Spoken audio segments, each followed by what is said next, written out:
네, 안녕하세요. 1월 21일 수요일 새벽 기도에 시작하겠습니다. 기도하겠습니다. 은혜로우신 우리 아버지, 또 새해가 시작이 되었습니다. 아버지 긍휼을 베풀어 주옵소서, 자비를 베풀어 주옵소서. 금년 한 해에 가는 모든 길들 하나님 선한 길로 인도해 주옵소서. 아버지여, 주님께서 우리의 앞길을 인도하실 때 겸손히 그 뒤를 따라가게 도와주시고 늘 성령 충만해서 하나님의 뜻을 잘 분별하며 헤아리며 순종함으로 말미암아 하나님께 영광 돌리는 우리 모두가 되게 하여 주옵소서. 오늘 하루도 주님 앞에 온전히 의탁하옵고 예수님의 이름으로 기도드립니다. 아멘. 네, 찬송가 458장입니다.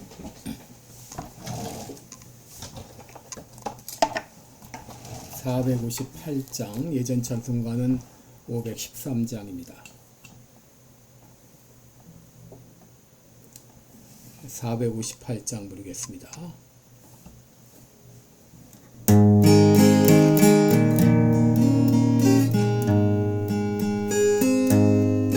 너의 마음에 슬픔이 가득 찰 때 주가 위로해 주시리라.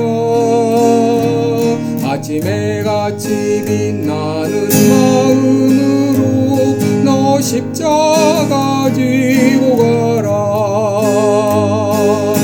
참 기쁜 마음으로 십자가 지고 가라. 내가 기쁘게 십자가 지고 가면 슬픈 마음이 위로받네. 내를 따라서 주시는 은혜로서 파란 심령의 힘을 얻고 주가 언약한 말씀을 기억하고 너 십자가 지고 가라. 참 기쁜 마음으로 십자가 지고 가라. 내가 기쁘게 십자가 지고 가면 슬픈 마음이 위로받네. 내가 맡은 일 성실히 행할 때에 주님 앞에서 상 받으리. 주가 베푸시는 예를 감사하며 너 십자가 지고 가라. 참 기쁜 마음으로 십자가 지고 가라. 내가 기쁘게 십자가 지고 가면 슬픈 마음이 위로받네. 아멘. 네, 오늘은 우리 요한계시록 14장 14절부터 보겠습니다. 요한계시록 14장 14절부터 20절까지 제가 봉독해 드립니다.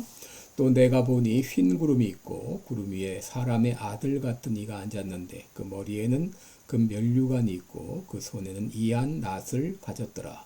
또 다른 천사가 성전으로부터 나와 구름 위에 앉은 이를 향하여 큰 음성으로 외쳐 가로되 내 낫을 휘둘러 거두라. 거둘 때가 이르러 땅의 곡식이 다 익었음이로다 하니 구름 위에 앉으신 이가 낫을 땅에 휘두르매 곡식이 거두어지니라. 또 다른 천사가 하늘에 있는 성전에서 나오는데 또한 이한 낫을 가졌더라. 또 불을 다스리는 다른 천사가 제단으로부터 나와 이한 낫 가진 자를 향하여 큰 음성으로 불러가로되 내 이한 낫을 휘둘러 땅에 포도송이를 거두라. 그 포도가 익었느니라 하더라. 천사가 낫을 땅에 휘둘러 땅에 포도를 거두어 하나님의 진노의 큰 포도주 틀에 던짐에 성 밖에서 그 틀이 밟히니 틀에서 피가 나서 말 굴레까지 닿았고 1600 스타디온에 퍼졌더라. 아멘. 네, 우리 오늘은 임박한 심판에 대한 두 가지 비유, 이런 제목으로 함께 말씀을 나누겠습니다. 여러분, 불교의 역사관은 윤회관이죠. 역사가 돌고 돈다. 또 처음이 다시 돌아온다. 그런 말입니다. 반면 기독교의 역사관은 직선사관이죠. 시작이 있고 끝이 있습니다. 하나의 선과 같습니다. 또 창조가 있고 종말이 있다는 것이죠. 하나님께서 우주를 창조하시고 인간을 만드심으로 인류 역사가 시작이 되었는데, 바로 지금 역사는 종말을 향해서 가고 있다. 그렇게 말할 수 있습니다. 여러분, 15절 보면 거둘 때라는 말이 나오는데, 바로 이 하나님이 정하신 시간을 말합니다. 바로 이 마지막 심판을 누가 집행하는가? 바로 예수 그리스도께서 재판장으로 이 모든 일을 주관하십니다. 오늘 본문을 보게 되면 예수님이라는 말은 나오지 않지만 예수님을 가리키는 비유가 있습니다. 14절에 보면 또 내가 보니 흰 구름이 있고 구름 위에 사람의 아들 같은 이가 앉았는데 라고 말하죠. 여러분, 여기 이 사람 같은 이, 이것은 바로 다른 말로 하면 인자라는 말이죠. 이 칭호의 근거는 다니엘서 7장 13절 이하에 나오는데, 그곳에서 인자에게 권세와 영원한 영광이, 영원한 왕국이 주어지는 것을 묘사하고 있는데, 인자는 바로 메시아를 가리키는 용어로 예수님 자신도 자신을 향해서 인자라는 그런 칭호를 사용하셨습니다. 특별히 이 구름에 앉아 있다고 하는 것은 심판과 권위와 주권을 상징합니다. 그리고 그 머리에는 금 면류관이 있다 그랬는데, 이 면류관은 승리와 왕권의 상징이죠. 예수님은 만왕의 왕으로 또 심판주로서 구름 위에 앉아 계신 것입니다. 오늘 본문을 보게 되면 이 사람의 아들, 인자 되신 예수님께 한 가지 특이한 점이 있는데, 그것은 바로 그 손에 낫을 가지고 있다는 것입니다. 14절에 그 손에는 이한 낫을 가졌다. 여러분, 여기 이한 낫이라고 하는 것은 날카로운 낫을 말합니다. 여러분, 낫의 용도가 무엇이죠? 낫은 추수의 도구입니다. 오늘 본문을 보게 되면 예수님은 바로 낫을 가지고 추수하는 추수꾼의 모습으로 나타나 있습니다. 첫째로 예수님은 익은 곡식을 자르는 추수꾼의 모습으로 나타나 있습니다. 15절에 보면 또 다른 천사가 성전으로부터 나와 구름 위에 앉은 이를 향하여 큰 음성으로 외쳐가로되 내 낫을 휘둘러 거두라. 거둘 때가 이르러 땅의 곡식이 다 익었음이로다 라고 했습니다. 여러분, 한 천사가 하나님의 거처 성전에서 나왔는데, 여러분, 이 성전은 바로 하나님의 거처를 상징하죠. 그리고 이 천사가 그 거처에서 나왔다고 하는 것은 바로 하나님의 말씀, 명령을 듣고 그 뜻을 행하는 것을 의미하는 것이죠. 그런데 그 천사가 구름 위에 앉으신 이 예수님을 향해서 말하죠. 내 낫을 휘둘러 거두라. 거둘 때가 이르러 땅의 곡식이 다 익었음이로다 라고 말합니다. 여러분, 여기 다 익었다, 이 말은 곡식이 완전히 익어서 수분이 다 빠진 그런 상태를 말하죠. 이미 추수 때가 이르렀다고 하는 것입니다. 그런데 여러분, 이 구절을 보게 되면 마치 천사가 예수님께 명령한 것처럼 보이죠. 그런데 여러분, 이것은 명령이라기보다도 요청이라고 볼 수 있습니다. 그래서 새로 번역된 개역 개정 성경에는 이렇게 번역했습니다. 당신의 낫을 휘둘러 거두소서. 땅의 곡식이 다 익어 거둘 때가 이르렀음이니이다. 이렇게 요청하는 그런 형태로 바꾸었습니다. 여러분, 낫은 익은 곡식을 자르는 도구인데, 그런데 우리가 추수할 때 곡식만 거두는 것이 아니라 가라지도 함께 거두게 되죠. 낫으로 곡식을 베어서 알곡은 이 곡간에 들이고 가라지는 또 이 불에 태워 버리게 되죠. 특히 이 날카로운 이 낫이라고 하는 것은 그리스도 심판의 이 엄중함, 단호함은 여기 의미하는데, 추수 때 알곡과 가라지를 구분하듯이 하나님께서 예수님이 심판 날에 의인과 악인을 분리할 것이라고 하는 것이죠. 여기 바로 낫을 휘두르라고 하는 이 명령은 바로 이 심판의 시작을 의미하고, 그리고 하나님의 정하신 때가 있음을 우리에게 분명히 보여주고 있습니다. 그리고 곡식이 익었다고 하는 것은 심판의 때가 되었음을 의미하고 이것은 인류의 도덕적 영적 상태가 하나님의 심판이 정당화될 만큼 절정에 이르렀음을 보게 되는 것이죠. 그래서 이제 이 추수라고 하는 것은 수확과 축제의 그런 시기였지만 동시에 알곡과 가라지가 나뉘는 구별되는 시기이죠.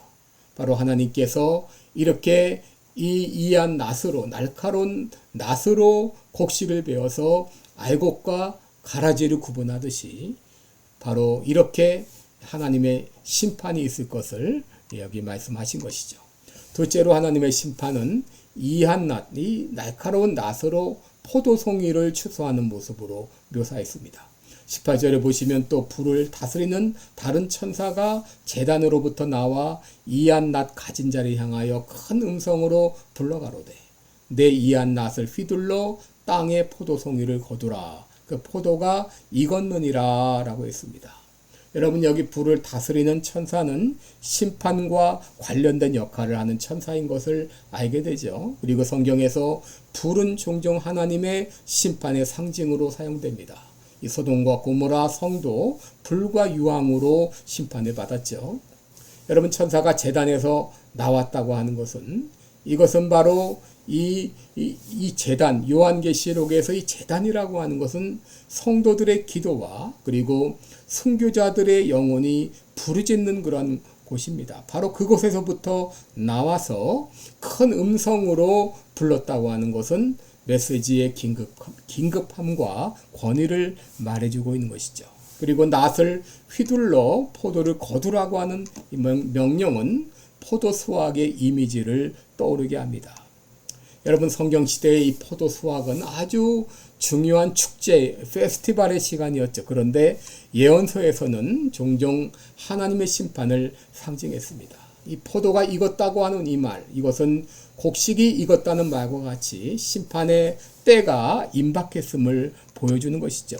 요엘서 3장 13절 14절에 보면 너희는 낫을 쓰라 곡식이 익었도다 와서 밟을지어다 포도주 틀이 가득히 차고 포도주 독이 넘치니 그들의 악이 크미로다 사람이 많으며 판결의 골짜기에 사람이 많으며 판결의 골짜기에 여호와의 날이 가까우미로다 그랬습니다. 이 여호와의 날은 바로 심판의 날입니다. 이 판결의 골짜기에 사람들이 많이 모였다고 하는 것이죠. 그래서 포도주 틀을 밟듯이 그렇게 하나님의 심판이 임할 것을 여기 말씀하신 것이죠. 바로 포도가 익었다고 하는 것, 이것은 다가올 하나님의 심판이 불가피하고 정당하다는 것을 말해주고 있습니다. 여러분 큰 포도주 틀은 이 심판과 진노의 강력한 상징으로 옛날에는 이 포도주 틀을 사용해서 포도를 으깨어서 즙을 짜냈는데 이것은 바로 하나님께서 대적하는 자, 하나님을 대적하는 자들을 이렇게 짓밟으실 것을 상징하는 것이죠. 그리고 성밖이라는 장소는 심판의 장소이자 거룩한 성 예루살렘 바깥을 의미하는데 성경 시대에는 포도주 틀이 성밖에 위치해 있었고 이러한 이미지는 바로 하나님의 심판의 엄중함과 분리를 여기 의미하는 것이죠. 그리고 틀에서 피가 나왔다고 하는 것은 하나님의 진노와 심판이 쏟아지는 것을 상징적으로 보여주고 있습니다. 여러분 심판은 종종 이 피는 종종 죄와 하나님에 대한 반역의 결과를 나타내죠. 이 포도주 틀에서 흘러나온 피는 바로 하나님을 대적하는 자들에게 내려지는 그런 심판의 규모를 보여준다고 할 수 있습니다. 여러분 20절에 보게 되면 틀에서 피가 나서 말 굴레까지 닿았고 1600 스타디온에 퍼졌다라고 말합니다. 여러분 말 굴레까지 닿았다. 그 말은 이 말 굴레란 말의 곱비를 말하죠. 그런데 보통 말의 곱비는 약 1.2m에서 1.5m 정도인데 그 정도까지 이제 피가 찼다는 말이죠. 그리고 1600 스타디온에 퍼졌다고 하는 말은 여러분 1600 스타디온이라는 것은 우리가 길이로 따지면 1스타디온이 185m입니다. 그래서 여러분 이 스타디온에서 스타디움이라는 우리가 흔히 올림픽에서 육상경기 트랙을 스타디움이라 그렇게 말하지 않습니까? 스타디움이 185m인데 1600 스타디온이라고 하게 되면 약 킬로수로 따지면 거의 300km에 가깝습니다. 여러분 이것은 이 정확한 이 길이라기보다도 그만큼 이 심판이 광범위하게 퍼져서 피할 수 없다고 하는 것을 우리에게 말해주고 있는 것이죠. 하나님의 심판이 포괄적이며 예외 없이 심판을 받는다는 것을 강조하고 있습니다. 여러분 오늘 본문이 우리에게 주는 교훈이 무엇입니까? 바로 하나님의 심판은 하나님의 정하신 때에 반드시 시행된다고 하는 것입니다. 하나님께서 낫으로 익은 곡식을 잘라서 곡식과 죽정이를 구분하듯이 하나님께서 이 낫으로 포도를 따고 또 포도주 틀을 통해서 포도를 으깨어 부수듯이 그렇게 하나님의 정하신 때가 되면 하나님의 심판이 반드시 있다고 하는 것이죠. 여러분 하나님께서 이 메시지를 우리에게 주시는 이유가 무엇인가요? 심판의 때가 임박했으니 정신 차리라고 하는 것이죠. 더 이상 죄에 머무지 말고 속히 주님께 돌아와 예수 그리스도를 믿고 심판을 피하라고 하는 것이죠. 오늘도 하나님께서는 우리에게 말씀하십니다. 왜 방황하고 있는가? 왜 죄악 가운데 지체하고 있는가? 속히 내게로 돌아와라. 주님 우리에게 말씀하십니다. 기도하겠습니다. 은혜로우신 우리 아버지 주의 은총과 사랑을 감사와 찬송과 영광을 드립니다. 하나님 아버지 심판의 때가 점점 임박해 오고 있습니다. 나는 주 안에 있는지 주 밖에 있는지 나는 주님을 사랑하는지 아니면 그렇지 않은지 늘 우리 자신들을 점검하며 지혜로운 다섯 처녀와 같이 주님 오실 때를 기다리며 맞이하는 깨어있는 그런 우리 믿음의 성도들 되게 하여 주옵소서. 감사드리며 예수님의 이름으로 기도드리옵나이다. 아멘. 네, 여러분 오늘도 좋은 하루 되시기를 축원합니다. 여러분들 사랑하고 축복합니다. 감사합니다.